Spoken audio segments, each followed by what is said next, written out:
regarding the ads, or the audiences, with the core audience, is it an and or type of when you're selecting different audiences? Is it an and or as It's typically an and. Okay. I make it an or by going in and creating with like a couple of homogeneous criteria and saving that one, and then going back and creating with another set of criteria that I want to lump together. Yeah, I guess you're going through like the age and then the different criteria, right? So if you're selecting that, is it looking for a combination of those, like all those? It is.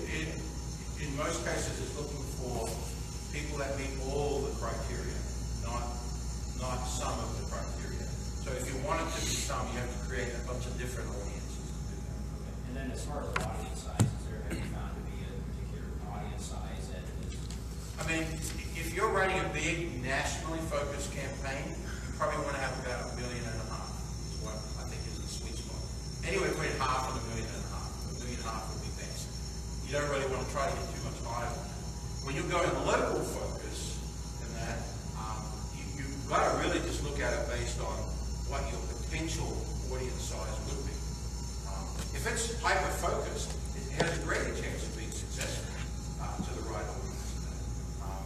But when you're creating the core, it'll tell you at the top exactly how many people on Facebook meet the criteria, so you know what that number looks like. And in the ad too, it'll do that. All right, so now you're going to design your ad. Just in case, I thought I'd share here. Here's the anatomy of the Facebook ad. It confuses people a little bit, so just a real quick look at it here. This is your brand recognition, right? So you have to run an ad from a Facebook page. So you have to get, quote, and it'll say sponsored right there, if you see that up there. It says sponsored by that Facebook page. Here's my warning on that, my caution. Think very carefully about what page is sponsoring the ad.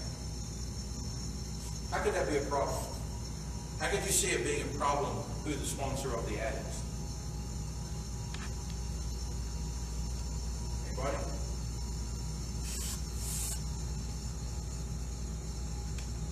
Let me start with this. Some people have some very stupidly titled Facebook pages. Like, they don't make any sense. I look at them and I go, what? What is that? And if they're sponsoring it, then I'm going, who? What? I'm highly likely to not trust the ad or even look at it any deeper. So that's one thing to be cautious of. Aaron, do you have another one? I was just trying to see if you were saying if it like linked to a personal page, but Yeah, it wouldn't be for a person. It has to be a business page with all of that. I've even had circumstances where I'm not trying to be devious with this, but I think there are circumstances where I don't want to tip my hand as to who's behind the page just yet. It's a process. It's a process I want people to go through to arrive at something. And so I may create a Facebook page for the specific purpose of being the sponsor behind the ad that's perhaps a little more generic than my main page on that side of things. But primarily for most of you, it'll be your main Facebook page that you'll run that out. All right? If people click that there or like down here, they are liking your Facebook page. And so in your report, you can see that in there. You know, that's great, but it doesn't, it's not like what it used to be in that regard. So that's there. This is the description of what's called text area up here. You can't bold anything. You can't do anything really creative with it at all. I've done tests with really long text versus really short text, and I can't tell you one's better than another. Short text can imply to people you don't have much to say, which is a negative. Short text can also stand out a little bit more, which is positive. So, either way, you have a question? No? So that's one to think about. But that's your conversation you might have with somebody to sort of help them know why to take the next step on all of that. Then you want an image in there. And here's a couple things on the image. Think about this. You're scanning through Facebook. Let me go back to something I shared last week, and I'll share again today. The difference between a Facebook ad and a Google ad. A Facebook ad is interruption marketing. I didn't go to Facebook to find a financial planning firm in Plainfield. I didn't go there for that.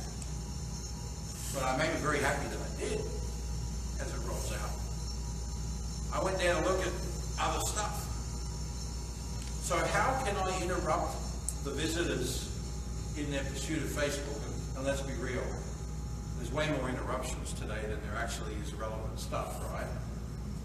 So you've got to think about that. How can I do that in a way that catches people's attention quickly? You'll see videos in there. That can be a good strategy, and they should be subtitled.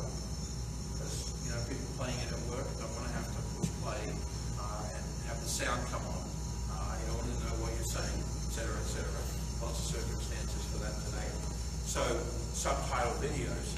But more importantly, that image has got to stand out in the newsfeed and tell its own story in and of itself. It's probably the most significant part of the ad, but sadly, often most ignored and somewhat most restricted part of the ad. It has to be a certain size and all that sort of thing. But more importantly, you can only put text in a quarter of the ad at most. If you smother that thing with text, Facebook's going to reject it. If you have a lot of text on the picture, Facebook will take it, but they tell you they're not going to run it as frequently. You're not going to get the exposure and the bang for your buck like you should. So you might as well follow Facebook's rules. Their rule is a quarter of the picture can have text in it, and that is it. Nothing more than that. And they actually have a tool, and all I ever do when I'm looking for it is text, is search Facebook text ratio tool. And when you go to that page, you upload your ad image to it, it'll tell you how you stand on that. That's really important to know.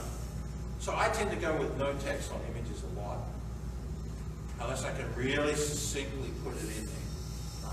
So remember that on the ad. The next piece here is your attention-grabbing message. So it's going to show you a URL here, which sometimes can look a little bit weird. So you can actually put that in the ad by putting in just your basic URL. And then this is your attention-grabbing message. You've got a coupon code. This is a great place to put it. You've got some sort of call to action, time deadline, or something like that is a great way to put it. And then this is your call to action. You have about, 8 to 12 choices to choose from. Shop now, contact us, learn more, call us, and others. That's all you get. You can't change that. You're stuck with it on that side. And then this is your engagement section. I highly recommend that you look at these. So I had a client who had a less than stellar reputation in the community, and we ran ads like crazy on their behalf, and I got a lot of junk comments in there. Unlike Facebook page and reviews and all of that sort of stuff, you get to control this 100%, and I recommend you do. There's value in having comments, there's value in having likes and shares, because it improves the reputation of the ad. But negative comments don't improve your reputation. And so I made sure I got an alert every time somebody commented. I went and looked at it. If it was junk, I either deleted it, or I love this really clever Facebook trick. I can switch it so that the person who posted it still sees it, but they're the only one. Isn't that clever? So it still sits there in their mind, but then I can also go ahead and block them from any future ads and all of that as well. So you have a lot of choices there. People get a little bit grumpy with you about something that may or may not have happened in their world and your world. So That's important. And you get that when there's more, the more public. So schools especially can get all sorts of comments posted on ads. They're like, do we have to live with this? No, you do not have to live with that. You can go in, you can get rid of them and remove the person from seeing them in future and clean it up that way. So do know that. But that is an important thing. You want, generating that is important.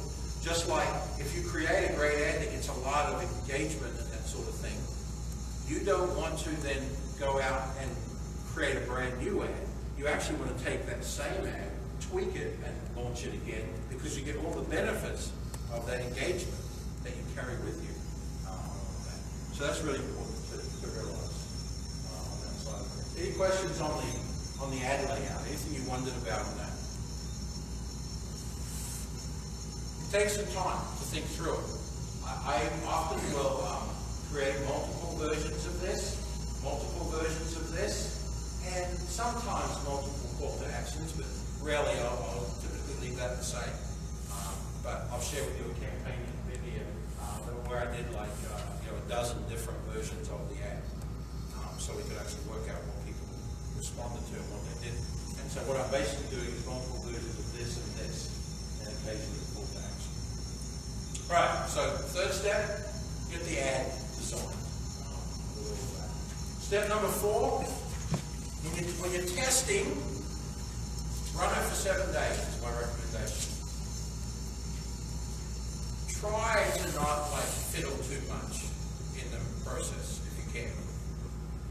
If an ad is really bombing and you poured a bunch of money in on it, then I might go in and shut it down. But I'm just trying to work out if there's any life with this ad at this point. Does it have potential or not? And Facebook typically takes about 7 days to work out if what you're doing is right or wrong or good or bad and all of that, before it can really start finding the right type of people. So, and the best way to guide this process, if you're able to show Facebook conversions. So what I mean by that, if I have a landing page and I'm asking people to come to that page, give me their email address to get something, and they hit the thank you page, when they do, I can tell Facebook that that was a successful click-through and feed that right back. Facebook reports that. By reporting that, Facebook says, oh, so you mean that's a good lead for you versus this one who came, looked, and left. And so it's able to take more of those good ones and find you more. It just takes time for that to build up. And obviously the less it's being seen, the more difficult it is for that to take place quickly. So that's an important factor in all of this, is how can you make sure that Facebook, so at the very least setting it up for a click. So I just inherited a campaign somebody else created, and it was horrible because the ad came up and it wasn't a go buy something ad, it was go somewhere ad, but there was no click ability. And so there was no feedback to Facebook to say, is this good or is this bad? It wasn't even a click. And so because of that, the ad wasn't doing great. And so all I did was just build a landing page when they click through to tell them a little more details of what they'll get and where to go get it, a link to go find out where they can go get it. And that now, we just started that ad yesterday again, should improve the whole process with that. And so you've got to look at the big picture and work out how can we communicate this in a way. But 7 days is my recommendation. And I often will run ads for $50 for 7 days to see what's going on and then assess the results. Nothing wrong with doing it. Totally works. And the only way it won't work is if your targeting is off, and I'll come to some of that here in a second. Okay, and then analyze, step 5. Analyze for wins and your losses. What worked, what didn't work. Take a look at the results now. most of you probably will be looking as you go along. Some of you will be like, watch pot never boils, I will worry about that when it's done, sort of thing. But now you take a look. So here's a couple of things to think about. So I get asked a lot, okay, so that's great, but what am I looking for at the end of this? Here are some factors. Number one, what's your cost per click? No calculator required, none of this sort of math right here. They'll provide that right there for you. What did it cost you for every person to click through on the ad? And I can't tell you what that number should be. But I can tell you that for-profit and not-for-profit ads that I've run, you really should be getting under 50 cents a click. And really, you should be getting under 30 cents a click for well fine-tuned ads as you get going. There should be a good measuring stick for you there. I ran ads for the spay and neuter services of Indiana. They have the pet-friendly plate. Any of you have the pet-friendly plate? So they offer that as one of your license plates. They wanted to increase exposure, so we ran an ad around the state for that. We were able to get that thing so low because guess what? We went out and found people on Facebook who like cats and dogs and other things like that and made sure they saw the ad. And it got tons of engagement, and the cost per click was down in the teens for that because it was very well targeted. So that's important with all of that. So cost per click is important to look at. If you have no frame of reference from a past one, you're just going to have to start somewhere and use that as a measuring stick. Next one, clicks. How many clicks did your ad receive? And I usually compare that to the number of people that saw it. If you only got 3 clicks in 7 days and thousands of people saw it, we got a problem. You got hundreds of clicks and you know, from maybe 1,000 people, and you got hundreds of clicks, and then nothing happened once they clicked through to wherever you were sending them. We've got a problem over there. We don't. Okay, and you've got others. Click-through rate. So this is the number of times your ad was clicked on, divided by the number of times it was shown to those people. So that's one to look at as well. So of the viewership, what percentage? And then I really think this is an important one as well. What's your relevance score? When you go into your ads and you get down to the ad level, you scroll all the way to the end and you'll see a number somewhere between 1 and 10. Facebook is telling you how relevant is this ad for my audience that I chose. I'd say you want to be 6 or better, preferably 7 or better, really, with all of that. And that's really determined by how many people saw the ad and just passed over it versus how many clicked and that sort of stuff. And when they did, are there characteristics you identified that matched with the person that clicked? Here are some problem areas: low number of impressions. That means not enough people saw your ad. So if not enough people saw it, guess what? You targeted it too much, and there just wasn't an audience for that out there. Okay? So that's important to know. Probably a good reason to look before 7 days, maybe. See if that impression number is good.